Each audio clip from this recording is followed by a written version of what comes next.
muchísimo éxito con sus libros. El primero de ellos es Janoel, es una señora... Vamos al primero. El clan del oso cavernario. Así ubicamos a la gente para cuando preguntan. ¿Este transcurre dónde? Ese es un libro de la prehistoria. De la prehistoria. Que teóricamente transcurre en la zona de Ucrania. Es una señora que teniendo 45 o 46 años, 5 hijos, era una fanática de la edad de hielo.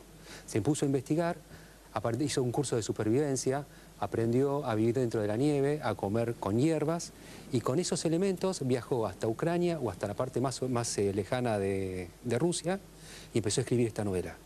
Es una novela de la prehistoria, pero es alucinante, porque desde que empieza, imagínate que en la evolución del hombre, desde que era el monito hasta que nosotros que estamos acá sentados, con algunas diferencias, se supone que el hombre evolucionó. En esa evolución, hubo una parte en donde había una cantidad de hombres que se llamaban Neandertal, que eran más parecidos al mono, y el Cromañón iguales a nosotros. Se supone que en algún momento estuvieron juntos, convivieron sobre la faz de la Tierra. No fue que de un día para el otro se acabaron los Neandertal y comenzaron los Cromañón. Bueno, esta es la historia, en la época de los grandes plegamientos, que toda la familia de una chica de las evolucionadas como nosotros muere en un plegamiento. Y la levanta una familia Neandertal mucho más atrasada. Entonces cuenta, durante todo, la chica vendría a ser la evolución de la especie. ¿Y qué es lo que le pasa adentro de esa tribu que la cobija de alguna manera y le da espacio dentro de ella, pero inmediatamente cuando empieza a crecer se sienten las diferencias?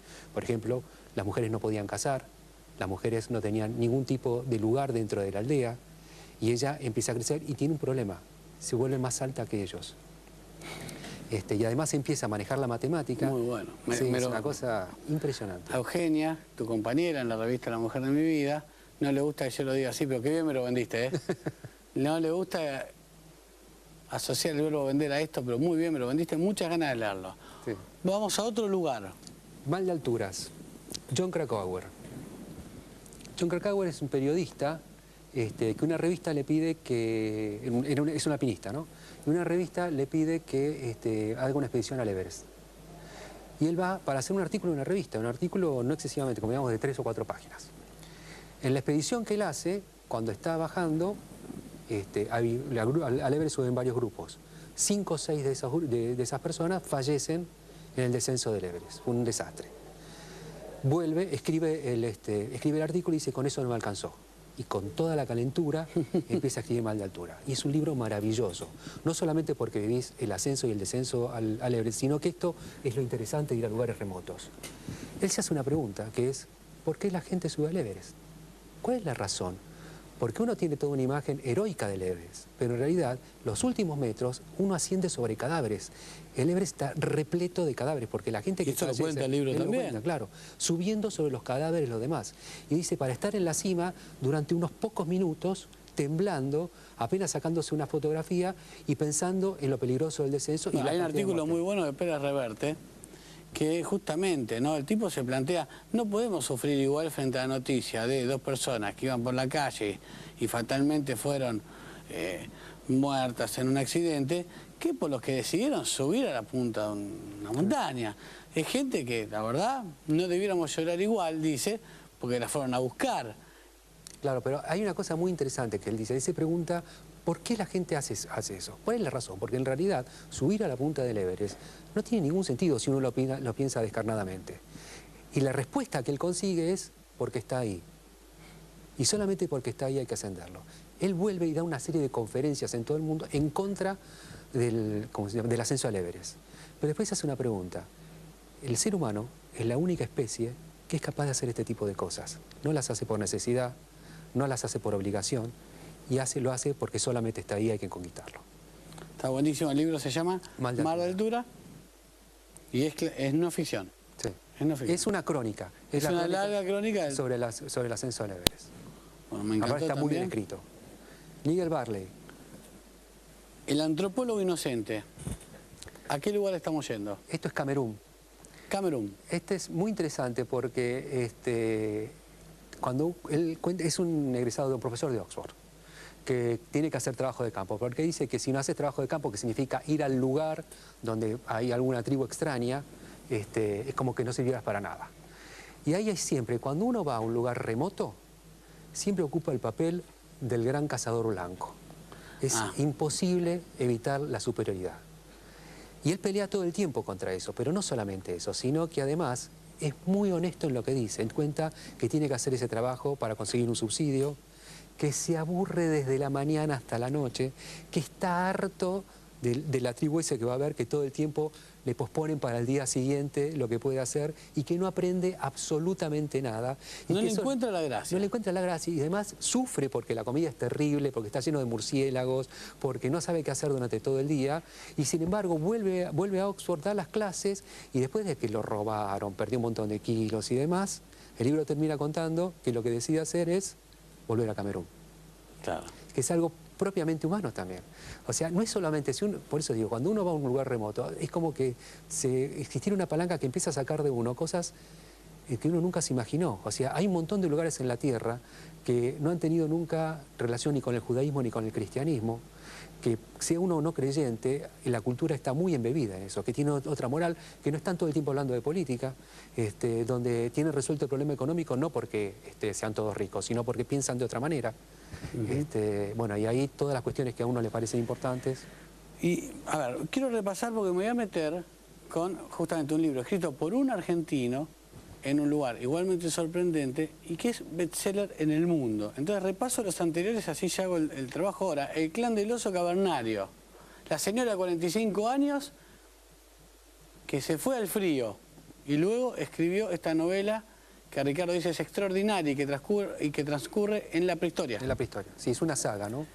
Segundo, Mar de Altura, la crónica del tipo que fue efectivamente al Everest. Al Everest. John Krakauer. Y que en su recorrido se hizo muchas preguntas sobre la gente que hace esto. Y el antropólogo inocente, el antropólogo que fue a Camerún y lejos de encontrar la aventura, se encontró una situación muy parecida a la que me imagino que me encontraría yo si fuera a Camerún y no soy antropólogo. Y ahora, atención con esto, ¿en cuántos idiomas está traducido este libro argentino que se llama El reino de las mujeres? Y debe ser de estar más o menos 20 países, más o menos. Está traducido en 20 países, cosa para nada habitual, no. Con escritores contemporáneos, lo escribió justamente nuestro invitado esta noche. Realmente es poco habitual, no quiero decir que sea el más traducido, pero es casi, ¿no? No sé, pero sí está. El de los contemporáneos, Corea, digo. Sí. Los contemporáneos. ¿Qué encontraste cuando llegaste a esto que titulaste El reino de las mujeres?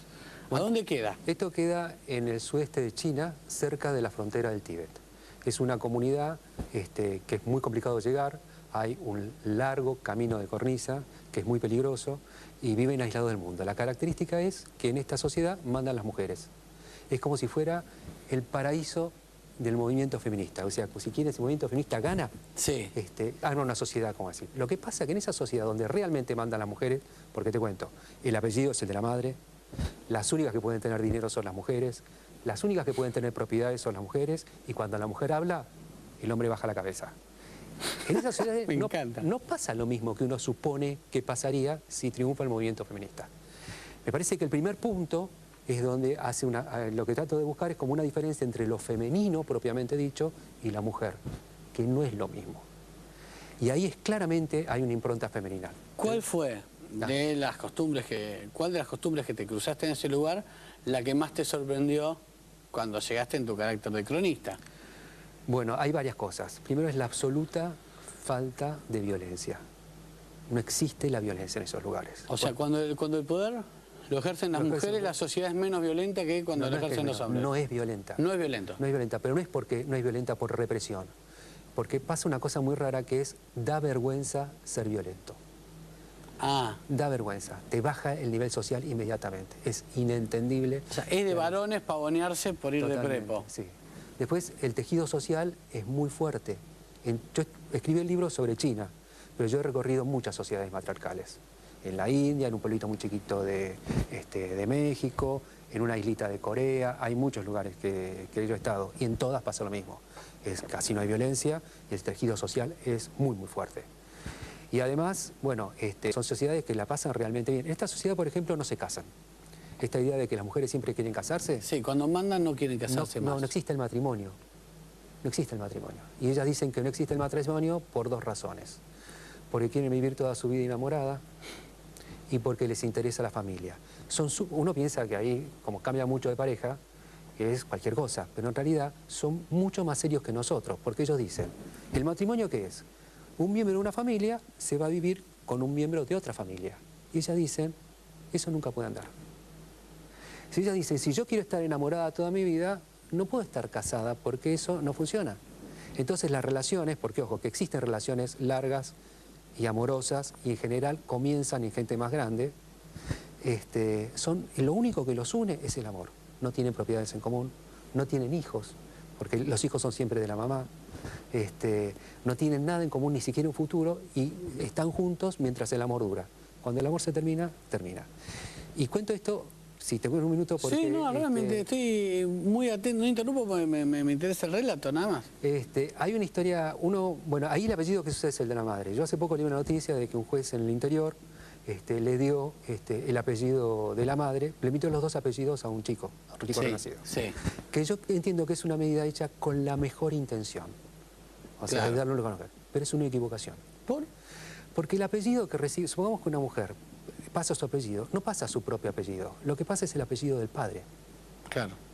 Entonces comparte el apellido del padre y el apellido del marido. Cuando esa nena vuelve a tener otra chica, en realidad vuelve a pasar y pasa su propio apellido, no pasa el apellido propio, pasa el apellido del padre. O sea que los hombres siempre se quedan con el apellido, por más que pongan el apellido de la mujer. Y lo que se reedita es una vieja lucha entre padres y maridos. Porque no es lo mismo ser la hija de un hombre que ser la mujer de un hombre. Son dos posiciones frente a la vida diferentes. Donde, por supuesto, salvo en un solo caso, es mejor ser la mujer de un hombre. Lo único que hace es mi hija que tiene que ver. Me imagino.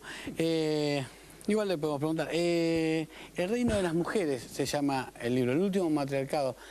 Por ejemplo, me contabas que es un lugar donde no existe el matrimonio. Exacto. ¿Y cuál es la idea de fidelidad que tienen? Bueno, muchas de la mujer elige con quién pasa la noche. Ella. Hay una serie de rituales. Andate porque está viniendo Pepe. No, o sea, yo cuando llegué a la aldea veía que todos los hombres usaban un sombrero y en todas las casas había un gancho. Después entendí por qué. El hombre cuando llega saca el sombrero, lo pone en el gancho y se dice que esa mujer está ocupada. Ah. Pero hay una serie de actividades sociales donde la mujer le dice al hombre que la pase a visitar.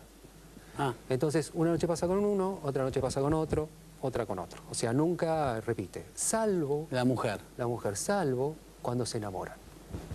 Entonces el amor pide amor. Y la fidelidad se instala. Naturalmente. Naturalmente. No como imposición. No como imposición. Y ese hombre solamente visita a esa mujer y esa mujer solamente recibe el hombre. Una sociedad sumamente liberal en cuanto a lo sexual, sumamente liberal.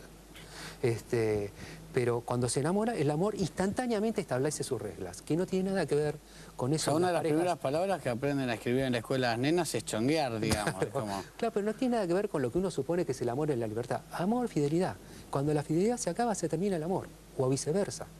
Y la única relación que tiene, que los mantiene juntos, muchos durante muchísimos años, es la relación amorosa. Y además es muy interesante cómo se dan cuenta que están enamorados.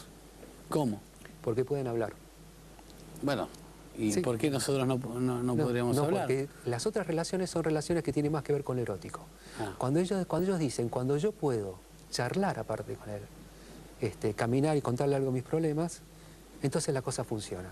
Y yo creo que es cierto que la pareja es básicamente una institución dialogal, donde si el diálogo funciona, además de todas las otras cosas que pueden funcionar con muchísimas otras personas, ahí realmente hay algo. El sexo puede ser con cualquiera, la charla es más difícil. La charla es más complicado. La charla es más complicada. Entenderse es más complicado. Este libro de Ricardo se llama El reino de las mujeres, pero recorrió otros lugares. ¿Cómo se llama el otro libro? El de la gente que vive mucho tiempo fumando y bebiendo. Sí, hay un lugar que se llama Eterna Juventud, que yo lo que hice fue buscar los lugares del mundo donde la gente vive más tiempo. Y encontré un sitio que se llama Vilcabamba, en Ecuador, donde la gente vive 120, 130, 140 años. Y además tienen dos o tres cosas maravillosas. Primero fuman, y con esto no quiero hacer la apología del tabaco. Pero ellos fuman. Ellos fuman, sí. Toman alcohol, una bebida parecida de alta graduación alcohólica como es el ron. Además consumen drogas, usan una droga que se llama el chamico, que es una mezcla entre marihuana y cocaína. Bueno, hacen de todo. pero uno no le puede, yo soy médico aparte, y uno no le puede dar consejos. ¿Qué vas a dar consejos? Un tipo que vive 120, 130 años, yo hacía las entrevistas a 1000 y pico de metros de altura porque había arriba una montaña, el tipo subía y bajaba todos los días. Y tenía 100 años. 110. 110. Pero ahí aparte, a ver, ¿qué es lo que pasa? Todos los consejos que la medicina da, vos vas al médico, el médico tiene lamentablemente, y es algo que realmente funciona, te reprime. Vos vas al médico, no podés fumar, no podés tomar, no podés comer de más, tenés que cuidarte. Todo eso es verdad y funciona, pero es una lástima que sea así. En este lugar hacen cualquier cosa, viven mucho más tiempo. Y no solamente eso, sino cuando se mueren de un día para el otro. ¿El libro se llama? Eterna Juventud. ¿Y explica por qué? Sí, por supuesto. Bueno, hay que comprarlo entonces. Ricardo, muchísimas gracias por venir. Gracias. El programa se llama Esta Noche Libros. Es cierto, me estoy quedando con la comida del señor, enseguida lo invito. El programa se llama Esta Noche Libros, tiene para los invitados una invitación a Sotoboche, que es un lugar extraordinario donde se come muy rico. Sí, sí. Buena pasta.